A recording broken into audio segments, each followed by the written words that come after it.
आज के भारत में एक नया और खतरनाक खेल खेला जा रहा है। यह खेल है देशभक्ति के प्रमाण पत्र बांटने का। आज राष्ट्रीय स्वयंसेवक संघ और उसकी राजनीतिक शाखा भाजपा ने खुद को राष्ट्रवाद का सुप्रीम कोर्ट बना लिया है। एक ऐसा संगठन जो तय करता है कि आप देशभक्त हैं या देशद्रोही। विडंबना देखिए, यदि आज आप मोदी सरकार की नीतियों के खिलाफ आवाज उठाते हैं, बेरोजगारी पर सवाल करते हैं या देश की संपदा को बेचे जाने का विरोध करते हैं, तो ये संघ भाजपा गिरोह तत्काल आपको देशद्रोही करार दे देता है। पिछले कुछ वर्षों में जिस तरह से मुट्ठी भर देशी विदेशी पूंजीपतियों के हाथों इस देश की जल, जंगल और जमीन को सौंपा गया है, वो किसी से छिपा नहीं है। लेकिन जब जनता हिसाब मांगती है, तो जवाब की जगह देशभक्ति का शोर मचा दिया जाता है। मगर सवाल यह है कि दूसरों की देशभक्ति पर उंगली उठाने वाले इन लोगों की अपनी असलियत क्या है? जो लोग आज हर घर तिरंगे की बात करते हैं, उनका अपना इतिहास क्या कहता है? क्या वे वाकई देशभक्त थे, या फिर आजादी की लड़ाई में उन्होंने पीठ दिखाकर अंग्रेजों का साथ दिया था? आजादी के संघर्ष से विश्वासघात की इस कहानी को समझने के लिए हमें इतिहास के उन पन्नों को पलटना होगा जिन्हें ये ठेकेदार मिटा देना चाहते हैं। 1925 में विजयदशमी के दिन अपनी स्थापना से लेकर 1947 तक पूरे 22 साल आरएसएस ने अंग्रेजों के खिलाफ चूं तक नहीं की। जब देश की आम जनता गोलियां खा रही थी, तब संघ के लोग मैदानों में लाठियां भाजना सीख रहे थे। और ताज्जुब की बात देखिए, वे लाठियां अंग्रेजों के खिलाफ नहीं, बल्कि अपने ही देश भाइयों के खिलाफ तैयार की जा रही थी। आरएसएस के संस्थापक हेडगेवार हों, दूसरे सरसंघ चालक गोलवलकर हों या हिंदुत्व के प्रचारक सावरकर, इन सब ने खुद को आजादी की लड़ाई से जानबूझकर दूर रखा। आज जो लोग बड़ी बड़ी बातें करते हैं, उन्हें यह बताना चाहिए कि आजादी के आंदोलन में उनके संगठन का योगदान शून्य क्यों है। क्यों अंग्रेजों के खिलाफ संघर्ष करने वालों को इन्होंने कभी प्रोत्साहित नहीं किया? इतिहास के पन्ने वीरता की कहानियों से भी भरे हैं और कायरता के दस्तावेजों से भी। जब देश के असली नायक आजादी के लिए सर्वस्व न्योछावर कर रहे थे, तब हिंदुत्व के तथाकथित वीर क्या कर रहे थे? 1931 में जब भगत सिंह और उनके साथी सुखदेव और राजगुरु हंसते हंसते फांसी के फंदे की ओर बढ़ रहे थे, तो उन्होंने अंग्रेज सरकार से एक मांग की थी कि उन्हें फांसी नहीं बल्कि युद्धबंदी मानकर गोली से उड़ा दिया जाए।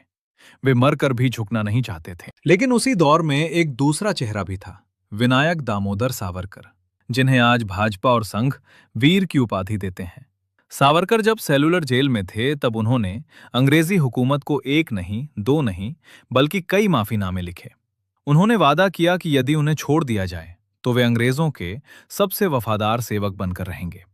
जिस समय देश की चेतना आजादी के लिए सुलग रही थी, सावरकर माफी की भीख मांग रहे थे। संघ ने न केवल खुद को आजादी की लड़ाई से दूर रखा, बल्कि जो नौजवान इसमें शामिल होना चाहते थे, उन्हें भी हतोत्साहित किया। इनके लिए आजादी की तड़प से बड़ा था अपना संगठन बनाना और अंग्रेजों की नजरों में गुड बॉय बने रहना। इनके संगठन में आजादी के मतवालों के लिए कोई जगह नहीं थी, बल्कि जगह थी उनके लिए जो आजादी के विचार से ही नफरत करते थे। आरएसएस की आजादी के संघर्ष से गद्दारी को समझने के लिए हमें किसी बाहरी सबूत की जरूरत नहीं है। स्वयं उनके सबसे बड़े नेता और दूसरे सरसंघ चालक एमएस गोलवलकर के लेखन और भाषण इसका सबसे बड़ा प्रमाण है। जब पूरा भारत अंग्रेजों की गुलामी की जंजीरें तोड़ने के लिए तड़प रहा था, तब गुरुजी के नाम से पूजे जाने वाले गोलवलकर को आजादी की नहीं, बल्कि अंग्रेजों के कानून और व्यवस्था की चिंता सता रही थी। 1920 से 21 का असहयोग आंदोलन भारतीय इतिहास का वो मोड़ था जिसने ब्रिटिश साम्राज्य की नींव हिला दी थी। लेकिन गोलवलकर की राय क्या थी? उन्होंने अपनी पुस्तक श्री गुरुजी समग्र दर्शन में लिखा, संघर्ष के बुरे परिणाम हुआ ही करते हैं। 1920 से 21 के आंदोलन के बाद लड़कों ने उद्दंड होना आरंभ किया। जरा सोचिए, जिसे दुनिया स्वाभिमान का आंदोलन कहती है, गोलवलकर उसे उद्दंडता कह रहे थे। उनके शब्द किसी देशभक्त के नहीं, बल्कि किसी ब्रिटिश हुक्मरान या पुलिस अधिकारी की चिंता जैसे जान पड़ते हैं। गोलवलकर के अनुसार आजादी के लिए संघर्ष करना बुरा था। वे लिखते हैं कि संघर्ष के बाद उत्पन्न होने वाले परिणामों को वे काबू में नहीं रख पाए। सवाल यह है कि क्या भारतीय जनता अपने ऊपर होने वाले जुल्मों के खिलाफ चुप बैठती? क्या वे अंग्रेजों के काले कानूनों का सम्मान करते? गोलवलकर की राय तो यही थी। वे चाहते थे कि भारतीय नौजवान सड़कों पर क्रांति करने के बजाय चुपचाप अंग्रेजी हुकूमत के कानूनों को स्वीकार कर लें। ये केवल राजनीतिक मतभेद नहीं था, ये वैचारिक विश्वासघात था।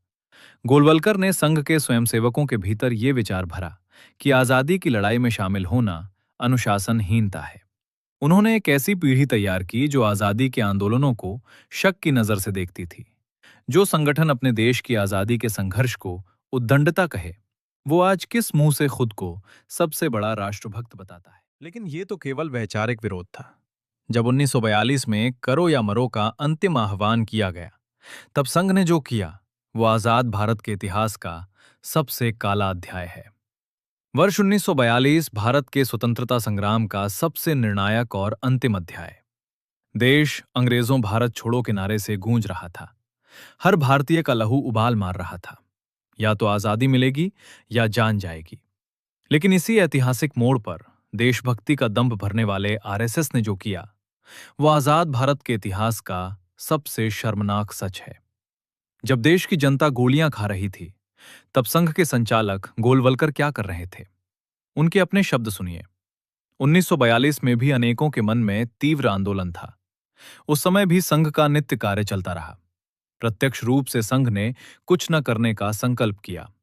जरा सोचिए, जिस समय देश को हर हाथ की जरूरत थी, संघ ने आधिकारिक तौर पर अकर्मण्य रहने यानी कुछ न करने का फैसला लिया। ये निष्क्रियता नहीं थी, ये ब्रिटिश हुकूमत को दिया गया एक मौन समर्थन था। संघ का यह विश्वासघात इतना बड़ा था कि उनके अपने स्वयंसेवक भी शर्मिंदा थे। गोलवलकर खुद स्वीकार करते हैं कि संघ ये अकर्मण्य लोगों की संस्था है, इनकी बातों में कुछ अर्थ नहीं। ऐसा केवल बाहर के लोगों ने ही नहीं, 9 मार्च 1960 को इंदौर में एक बैठक के दौरान गोलवलकर ने जो कहा वो उनके असली चरित्र को उजागर करता है। उनके लिए आजादी की लड़ाई मात्र एक हंगामा था। जब लोग जेलों में सड़ रहे थे, तब संघ की शाखाएं निर्बाध रूप से चल रही थीं, क्योंकि अंग्रेज जानते थे कि यह संगठन उनके लिए खतरा नहीं, बल्कि उनके हितों का रक्षक है। क्या अंग्रेजों के प्रति इस वफादारी को ही आज के ठेकेदार देशभक्ति कहते हैं? आजादी मिल गई, देश का अपना संविधान बना और अपना तिरंगा। लेकिन क्या आप जानते हैं कि खुद को सबसे बड़ा राष्ट्रवादी कहने वाले इस संगठन ने आजाद भारत के राष्ट्रीय ध्वज के साथ क्या सलूक किया? पूरे 52 वर्षों तक नागपुर के संघ मुख्यालय पर तिरंगा नहीं फहराया गया। इनके लिए तिरंगा अशुभ था। जो संगठन आधी सदी तक देश के राष्ट्रीय प्रतीक का अपमान करता रहा, आज वो हर घर तिरंगा का पाखंड कैसे कर सकता है? आरएसएस का मूल्यांकन केवल उसके इतिहास से नहीं, बल्कि इस बात से भी होना चाहिए कि उसकी विचारधारा आज समाज को किस दिशा में ले जा रही है। इनका असली और सबसे घातक काम रहा है इस देश की सदियों पुरानी एकता को खंडित करना। जिस देश की नींव साझी शहादत और साझी विरासत पर टिकी थी, संघ ने योजनाबद्ध तरीके से उसमें नफरत का जहर खोला है। हिंदू, मुस्लिम, सिख और ईसाई जो कभी कंधे से कंधा मिलाकर अंग्रेजों के खिलाफ लड़े थे, आज उनके बीच दरार पैदा कर दी गई है। भाई को भाई से लड़ाना, धर्म के नाम पर दीवारें खड़ी करना और अल्पसंख्यकों के मन में डर पैदा करना ही इस संगठन की मुख्य रणनीति रही है, ताकि जनता रोजगार और शिक्षा जैसे बुनियादी सवालों को छोड़कर आपस में ही उलझी रहे।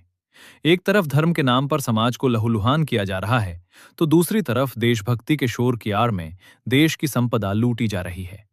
रेलवे, हवाई अड्डे, बंदरगाह और खदानें, सब कुछ मुट्ठी भर पूंजीपतियों के हवाले कर दिया गया। क्या देश के संसाधनों को बेचना और जनता को धर्म के नाम पर आपस में लड़ाना ही देशभक्ति है? आरएसएस का इतिहास गवाह है, इन्होंने न कभी आजादी की लड़ाई लड़ी, न तिरंगे का सम्मान किया और न ही इस देश की साझा संस्कृति को स्वीकार किया। इनका राष्ट्रवाद केवल सत्ता हथियाने का एक मुखौटा है। इतिहास हमें चेतावनी देता है कि जो लोग कल अंग्रेजों के वफादार थे और आज धर्म के नाम पर देश में दरार डाल रहे हैं, वे इस मिट्टी के सच्चे रक्षक कभी नहीं हो सकते। फैसला अब आपको करना है। सच को पहचानिए। इनकलाब जिंदाबाद। जय हिंद।